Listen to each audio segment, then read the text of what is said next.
우리 다 함께 사도신경으로 우리의 신앙을 고백드리시면서 8월 22일 월요일 아침 예배를 우리 하나님 앞에 올려드립니다. 나는 전능하신 아버지 하나님, 천지의 창조주를 믿습니다. 나는 그의 유일하신 아들, 우리 주 예수 그리스도를 믿습니다. 그는 성령으로 잉태되어 동정녀 마리아에게서 나시고 본디오 빌라도에게 고난을 받아 십자가에 못 박혀 죽으시고 장사된 지 사흘 만에 죽은 자 가운데서 다시 살아나셨으며 하늘에 오르시어 전능하신 아버지 하나님 우편에 앉아 계시다가 거기로부터 살아있는 자와 죽은 자를 심판하러 오십니다. 나는 성령을 믿으며 거룩한 공교회와 성도의 교제와 죄를 용서받는 것과 몸의 부활과 영생을 믿습니다. 아멘.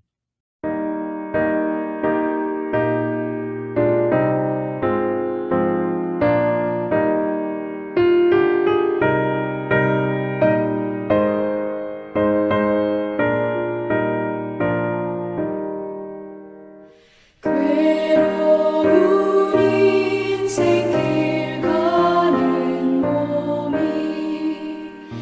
평안히 쉴 곳이 아주 없네. 걱정과 고생이 어디는 없으리.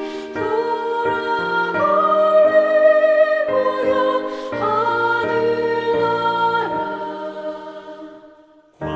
광야에 찬바람 불더라도 앞으로 남은 길 멀지 않네. 산 넘어 눈보라 세차게 불어도 돌아갈래 고향 하늘나라. 날 구원하신 주 모시옵고 영원한 영광을 누리리라. 그리던 성도들 한자리 만나리. 돌아갈래 고향 하늘나라.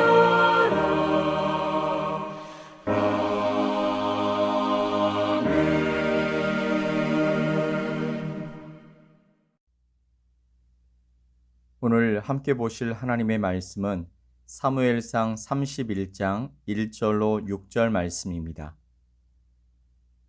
사무엘상 31장 1절로 6절 말씀을 우리 함께 보겠습니다.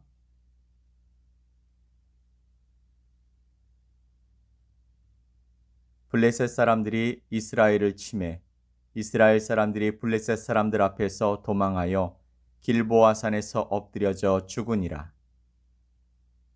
블레셋 사람들이 사울과 그의 아들들을 추격하여 사울의 아들 요나단과 아비나답과 말기수아를 죽이니라.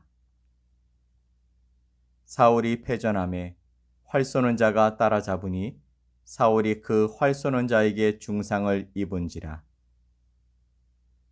그가 무기를 든 자에게 이르되 네 칼을 빼어 그곳으로 나를 찌르라. 할례 받지 않은 자들이 와서 나를 찌르고 모욕할까 두려워하노라 하나. 무기를 든 자가 심히 두려워하여 감히 행하지 아니하는지라. 이에 사울이 자기의 칼을 뽑아서 그 위에 엎드려지매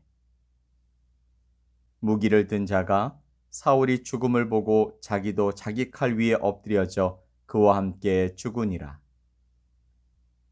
사울과 그의 세 아들과 무기를 든 자와 그의 모든 사람이 다 그날에 함께 죽었더라. 아멘.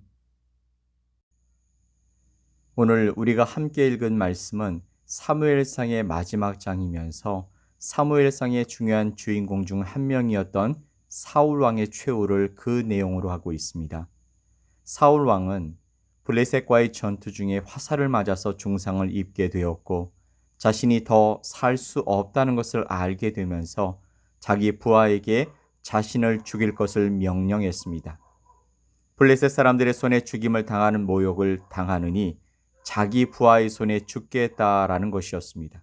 하지만 사울의 부하는 사울 죽이는 일을 두려워하여 망설였고 사울은 더 이상 기다리지 못하고 스스로 칼에 넘어져 죽게 됩니다. 4절 말씀을 보면 그가 무기를 든 자에게 이르되 내 칼을 빼어 그것으로 나를 찌르라. 할례 받지 않은 자들이 와서 나를 찌르고 모욕할까 두려워하노라 하나 무기를 든 자가 심히 두려워하여 감히 행하지 아니하는지라. 이에 사울이 자기의 칼을 뽑아서 그 위에 엎드려지매라고 말씀하십니다. 이것이 바로 사울 왕의 최후였습니다. 이러한 사울 왕의 죽음은 매우 비참하면서도 안타까운 죽음이었죠. 왜냐하면 하나님께서 사울을 왕으로 세우실 때 그에게 블레셋으로부터 이스라엘을 구원할 자로서의 사명을 주셨기 때문입니다. 사무엘상 9장 16절 말씀을 보면 내일 이맘때에 내가 베냐민 땅에서 한 사람을 내게로 보내리니 너는 그에게 기름을 부어 내 백성 이스라엘의 지도자로 삼으라. 그가 내 백성을 블레셋 사람들의 손에서 구원하리라. 내 백성의 부르짖음이 내게 상달되었으므로 내가 그들을 돌보아노라 하셨더니. 아멘. 하나님께서 사울을 왕으로 세우신 가장 중요한 목적 중에 하나는 블레셋 사람들의 손에서 당신의 백성 이스라엘을 구원하기 위함이었습니다. 하지만 사울은 하나님이 주신 이 사명을 제대로 감당하지 못했고 오히려 블레셋의 손에 자신이 죽임을 당하게 되었던 것입니다. 그러면 사울이 이처럼 비참하고 안타까운 최후를 맞이하게 된 결정적인 이유가 무엇일까요? 그것은 사울이 어떤 대단한 죄를 지었거나 큰 잘못을 범했기 때문이 아니었습니다. 작고 사소한 죄를 즉시 회개하지 않고 중요하게 생각하지 않으며 내버려 두면서 그 결과 망하게 된 것입니다. 역대상 10장 13절로 14절 말씀을 보면 사울이 왜 이처럼 비참하게 죽었는지 그 이유가 나오는데 사울이 죽은 것은 여호와께 범죄하였기 때문이라. 그가 여호와의 말씀을 지키지 아니하고 또 신접한 자에게 가르치기를 청하고 여호와께 묻지 아니하였으므로 여호와께서 그를 죽이시고 그 나라를 이새의 아들 다윗에게 넘겨주셨더라. 아멘. 사울이 죽게 된 결정적인 이유는 블레셋 군대가 너무나 강했기 때문이 아니었습니다. 사울이 죽게 된 가장 큰 이유는 그냥 지나칠 수 있다라고 생각되어지는 작은 문제를 해결하지 않고 지나쳤기 때문입니다. 그것은 사울이 하나님의 말씀을 듣지 않고 자기 마음대로 행동했기 때문이라는 것이죠. 즉, 사울의 결정적인 실패는 사울이 하나님의 말씀을 순종하지 않았다라는 것입니다. 우리가 잘 아는 대로 하나님께서 사울을 결정적으로 버리신 사건이 있었는데 그것은 바로 하나님께서 아말렉을 진멸하라는 명령을 내리셨을 때 사울이 그 명령에 온전히 순종하지 않았기 때문이었습니다. 사울은요, 아말렉 왕을 비롯해서 좋은 소와 양들을 살려두었습니다. 사무엘 선지자는 왜 그것을 진멸하지 않고 남겨두었냐라고 물었고 사울 왕은 하나님께 바치기 위해서 그렇게 했다라고 변명합니다. 하지만 사무엘 선지자는 이렇게 말하죠. 여호와께서 번제와 다른 제사를 그의 목소리를 청종하는 것을 좋아하심같이 좋아하시겠나이까? 순종이 제사보다 낫고 듣는 것이 순양의 기름보다 나으니라고 말했습니다. 그러면서 왕이 여호와의 말씀을 버렸으므로 여호와께서도 왕을 버려 왕이 되지 못하게 하셨다라고 말해 주었던 것입니다. 하지만 사울이 하나님의 말씀을 완전히 불순종한 것은 아니었습니다. 사울의 생각에는 좋은 것은 남겨두고 하나님께 바치는 것이 더 좋지 않을까 해서 모두 멸하지 않고 약간 남겨뒀을 뿐이었지만 그 작은 불순종이 결국은 하나님께서 사울을 버리게 되는 결정적인 이유가 되었던 것입니다. 사울 왕의 잘못은 또 여기에 그치지 않았죠. 블레셋이 쳐들어왔을 때 하나님께서 사울에게 전혀 말씀을 주지 않으셨습니다. 보통은 하나님이 가서 치라 하던지 다른 방법을 말씀해 주셨는데 그런 응답이 없었던 것이었습니다. 답답해진 사울이 어떻게 합니까? 그는 신접한 여인을 찾아갔습니다. 이 신접한 여인을 찾아가서 죽은 사무엘을 불러오게 하여서 그를 통하여 하나님의 말씀을 듣고자 했던 것입니다. 사울이요, 하나님의 말씀을 듣고자 한 것은 잘못된 일이라고 할 수 없습니다. 하지만 신접한 여인에게 가는 것은 하나님께서 가증히 여기시는 일이었죠. 그는 하나님이 싫어하시는 방식을 써서라도 하나님의 말씀을 듣고자 했던 것입니다. 이처럼 어떻게 보면 사울이 전부 잘못한 것은 아니었습니다. 하지만 작은 죄와 잘못들이 계속 쌓이고 그것을 방치해 두었을 때 사울은 결국 비참한 최후를 맞이할 수밖에 없었던 것입니다. 그렇다면 이것은 오늘 우리에게 어떤 교훈을 주게 될까요?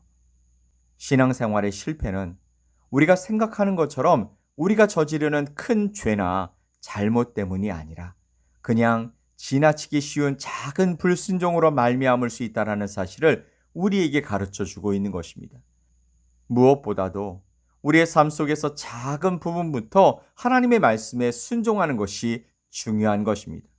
신앙생활의 성공은 어떤 큰 일을 하게 될 때 얻는 것이 아니라 매일의 삶 가운데 작은 부분이라도 하나님의 말씀에 항상 순종하려고 할 때 얻어지는 것입니다. 그 반대도 마찬가지죠. 사울의 경우에서 본 것처럼 몇 가지 큰일 때문에 망하는 것이 아니라 아주 작은 불순종 때문에 결국엔 망하게 되더라는 것이죠. 매 순간 하나님의 말씀대로 살아가는 것이 얼마나 힘든지 모릅니다. 하지만 이처럼 매 순간 작은 일부터 하나님의 말씀에 순종하는 삶을 살아갈 때 우리들의 신앙생활은 하나님과 아름다운 동행을 경험하게 될 것입니다. 여러분, 동행이란 말이 무슨 뜻일까요? 그것은 같이 걷는다라는 말입니다. 그런데 같이 걸으려면 어떻게 해야 할까요? 내 마음대로 걸어가면 안 되고요. 상대방을 따라 함께 걸어가야 하는 것입니다. 그럴 때 동행이 가능한 것이죠. 하나님께서 오늘 우리들에게 가장 원하시는 것이 무엇일까요? 우리 삶 속에서 작은 일부터 하나님의 말씀에 순종하며 살아가는 것입니다. 성경의 에녹처럼 하나님과 동행하는 삶을 사는 것입니다. 우리가 매 순간 하나님과 동행하는 삶을 살아갈 때 우리의 믿음 생활은 더욱 든든해질 것입니다. 우리는 이런 점에서 사울의 최후를 기억하며 살아야 할 줄 믿습니다. 사랑하는 성도 여러분, 그가 왜 비참한 죽음으로 최후를 맞이할 수밖에 없었을까요? 작은 삶의 부분에서의 불순종이 결국에는 그런 비참한 최후를 낳게 되었다는 것을 꼭 기억하며 살아갑시다. 바라기는 오늘 이 아침에 하나님께 예배하는 우리 모두가 삶의 작은 부분부터 항상 하나님의 말씀에 순종하는 삶을 살아가려고 애씀으로써 하나님과 동행하는 복된 삶을 살아갈 수 있게 되기를 간절히 축복합니다. 작은 일의 불순종이 큰 불행을 낳는다라는 사실을 기억하고 매일의 삶 속에서 순종하기를 힘쓰는 우리 모두가 될 수 있게 되기를 예수 그리스도의 이름으로 간절히 축원드립니다. 아멘. 우리 함께 기도합시다. 하나님 감사합니다. 새로운 한 주를 시작하게 하시니 더욱 감사합니다.